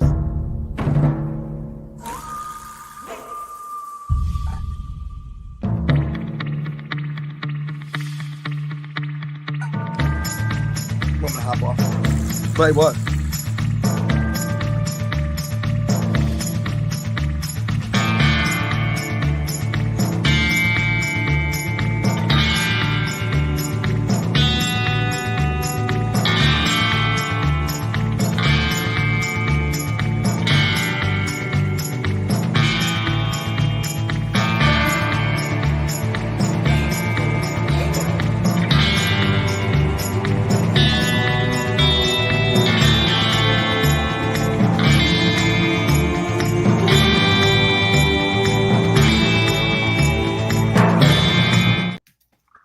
Rob Browne back here, Hollywood Squares. And let me say something here. We got Franz Beard, GatorBaitMedia.com, Yancey Porter, Rebel Yell Hotline, Monday nights, 6 p.m., Sports 56 WHBQ in Memphis, and Super Talk Mississippi all over the place.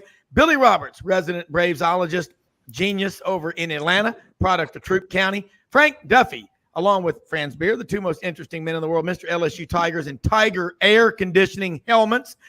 Bo Carter, longtime SID at Mississippi State, Baseball Writers Association of America, National Football Foundation, put the Southwest Conference to sleep, not personally, but then with the Big 12 office for a long time. But one of the good guys, arguably the nicest guy you'll ever meet, and cousin of Jack and John Turner and Elizabeth and all the great Turner family. Let me say this too. Two interesting bits of trivia. Yancey and Bo, y'all being Mississippi guys, y'all will appreciate this especially. Not that they don't grow cotton in Georgia or Louisiana or Mississippi or anywhere else, but I was talking to my friend who's the development officer at Auburn for the College of Agriculture. People love to make farming jokes about Auburn and Mississippi State and everybody with an ag school, but don't do it when your mouth is full.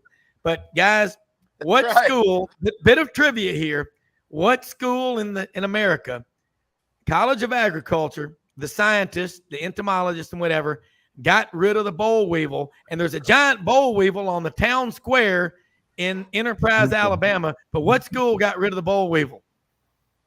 Auburn, College of Agriculture. Well, let's put it this way. You guys are educated. You call it Auburn, but every place else in Alabama, except for maybe on this show, we got to call it by its proper name, Auburn.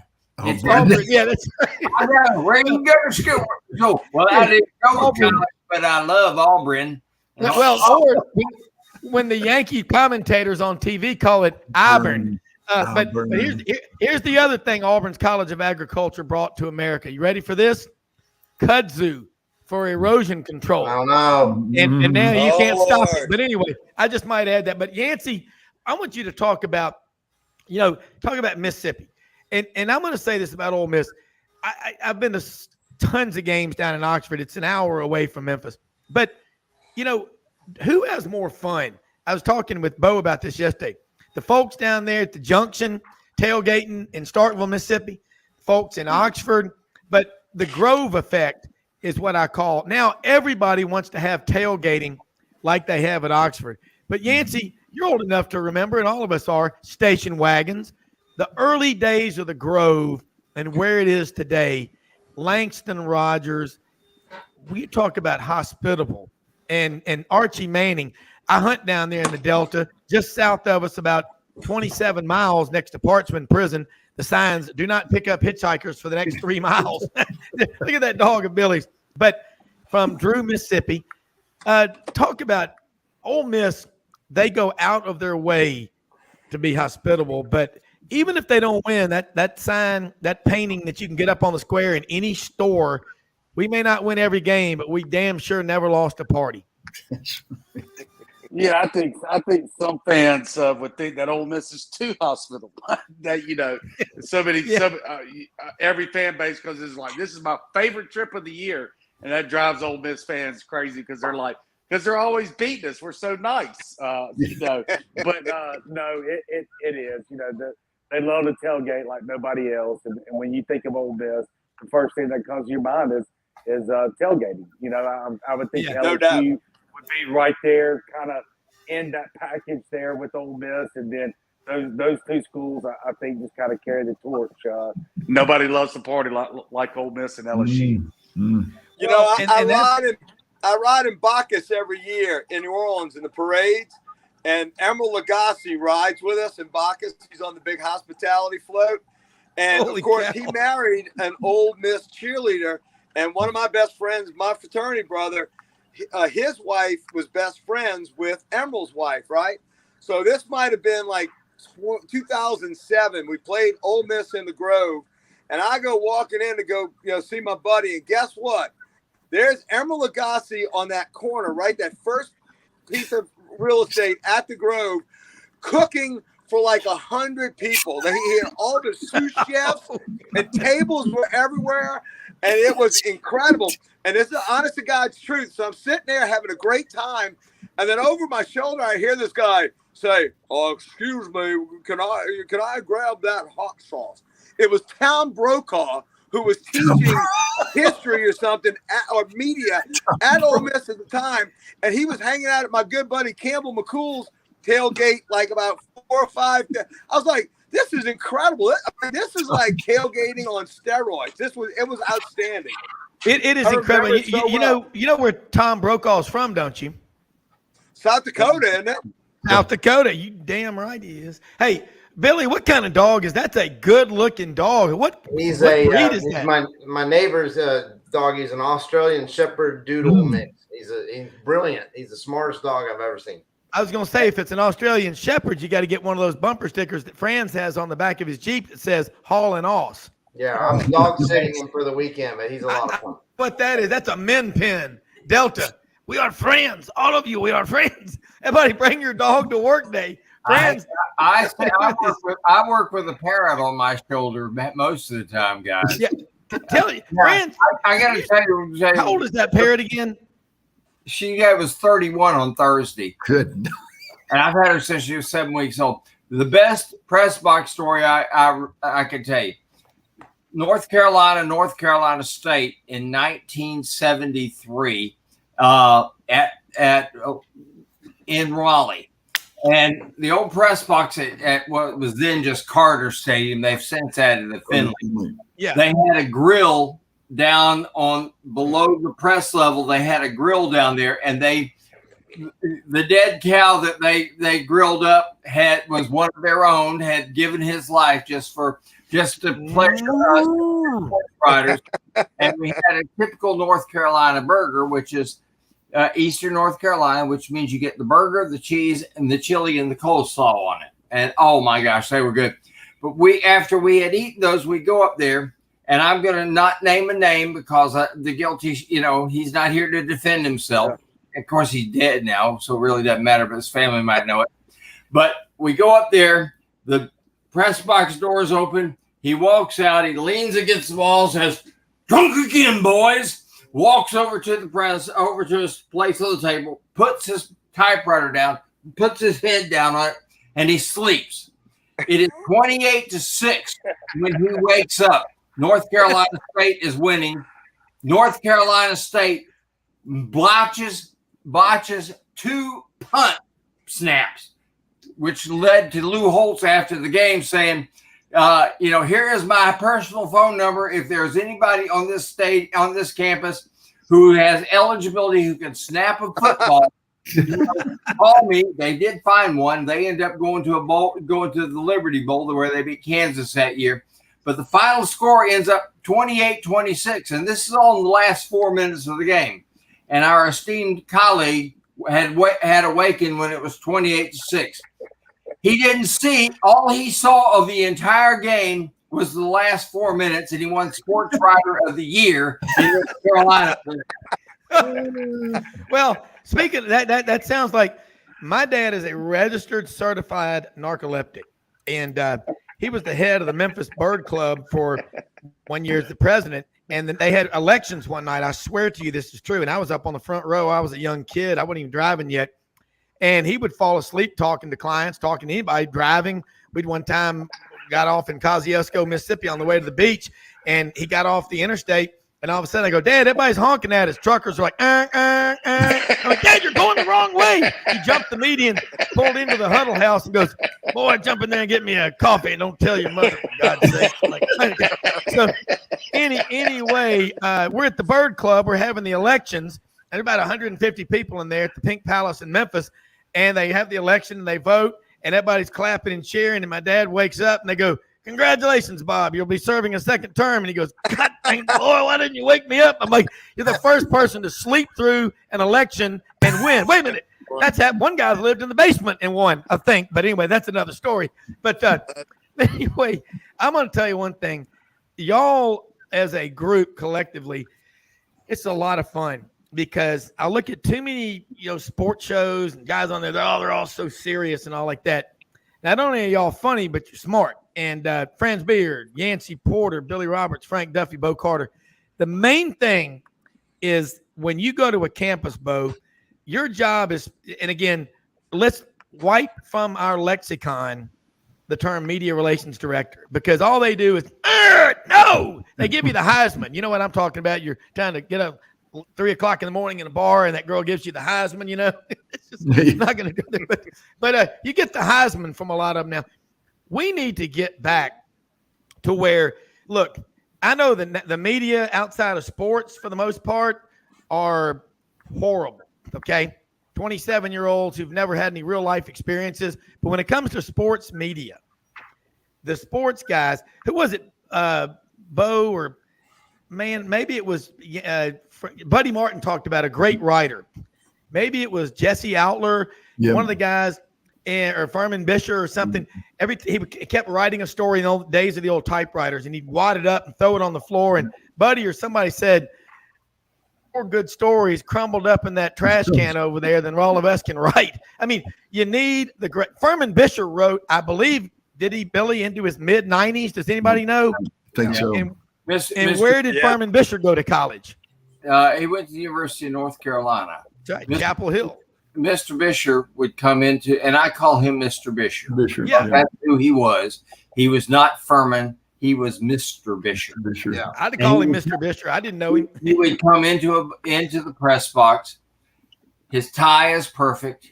His long sleeve white shirt was starched, and there wasn't a wrinkle in it.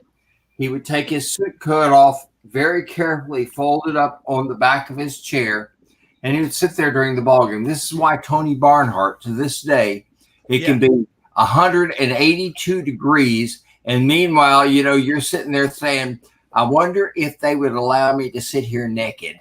Excuse me, naked. There's a difference. Naked means you're just taking your clothes off. Naked means you're doing something about it. But, doggy. Tony Barnhart, to this day, shows up in his coat and tie every ball. And that's because he honors Mr. Bisher. We had a time when great writers would come to your press box, and it was like the parting of the Red Sea, and you wanted to sit at a table or close to them when they in pregame, just to hear them talk about, like Tom McEwen was that way. Mm-hmm. My gosh, Tom Seiler was that way. We've been blessed, and it's. I worked with, Jack Hairston gave me the greatest piece of advice anybody could have ever given me. He said, by the time they read you, everybody in the world will know the score of your game. The score is not the story. Right. The score is the end result of what happened. The story is the people that made it happen. He said, get the story. And I've never forgotten that. And I worked with a guy in Miami named John Crittenden, who once wrote a story about eating sausage biscuits and washing them down with orange knee-high. And because that's all he could afford. He was going to cover a high school football game in Virginia, and he wrote about, having just enough gas. Fortunately, gas was 17 cents a gallon, and he had just enough gas to get there and get back. And all the money he had in his pocket got him a sausage biscuit and an orange knee-high, and then he went out and got the story. Yeah, I agree with Franz. It's about the story. And here's Maury Gaston, real quick. Franz, I didn't mean to interrupt you, but Maury's top 3, I saw him in person. 1989, Auburn 30, Alabama 20, first time ever. I was there. That was incredible. 1972, down 16-3 with less than 10 minutes to go in the ball game. It is blocked. It is blocked. Wagner caught it on the run. Gary Sanders and Gusty Year out. Yeah, punt, Bama, punt. And 2010, the comeback, Auburn 28, Alabama 27. Friends, I didn't mean to interrupt you, but you're knocking it out of the park. I mean, you're killing it because you're talking about these sports writers. And I mean, just as a kid, I can remember that time being over there working, and David Hausman had me doing something, and Furman Bisher's in there in a navy blue V-neck cashmere sweater talking to David Hausman. I can still remember. I mean, that was like a Norman Rockwell painting. But you're both. I mean, every time Tony Barnhart's on this show, he has so much reverence for the people that came before him. And again, the thing that makes me the angriest is when someone is 75 or 80 years old and they go, I'm too old. Nobody cares what I say. The hell they don't. I hang on every word my 94-year-old dad says. We all do. Billy, look at you. Your dad's amazing. Yeah. Billy's dad's 88 years old, Florida grad, Franz, engineer. Just we just took a trip for his 88th birthday to Key West, where he was born and raised, and spent a week down there, and I couldn't keep up with him. We walked on the old 7-mile bridge, which is now a fishing pier, and just had a great trip. But he's 88 and just works 3 days a week, never once thought about retiring, and I think that's the key to it. Billy, have you and your dad been working on that script that you're looking to do about the pirate treasure down in Key West? Yes. Did y'all discuss that further? What the purpose of the trip was. Let me say this, guys. We're about time. It's unbelievable, and every one of y'all, thank y'all so much for sharing your Saturday with us here on Sidelines. And most often we see the face of Christ in the least among us. And all of you, y'all know this. It's about the people that have helped us get where we are. Don't ever miss an opportunity to mentor somebody. The words that you use can impact people tremendously, okay? Catch Franz Beard, GatorbaitMedia.com, The Buddy Martin Show, Monday through Thursday, 9 p.m. Eastern, every week on Facebook and Twitter. Yancey Porter, Rebel Yell Hotline, Mondays at 6, Sports 56, WHBQ. Billy Roberts, whenever he can be on this show.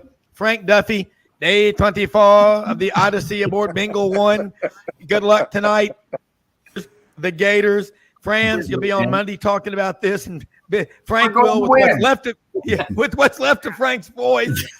Bo Carter, the Southern Gentleman, the ultimate, the pride of Sheffield, Alabama, Quad Cities, and all of our listeners. Watch us on YouTube. Subscribe to our YouTube channel. Just go to the sidelines.live website. To all of our great sponsors and our listeners, anybody out there listening, we are so blessed to have you. And as Yancey always says, bless you and have a blessed day. We'll be back on Monday. Watch baseball today. Ain't no better sport in the world to watch in person or on TV or listen to on the radio than baseball. God love you. We'll see you Monday. We are out of here. Go Dogs.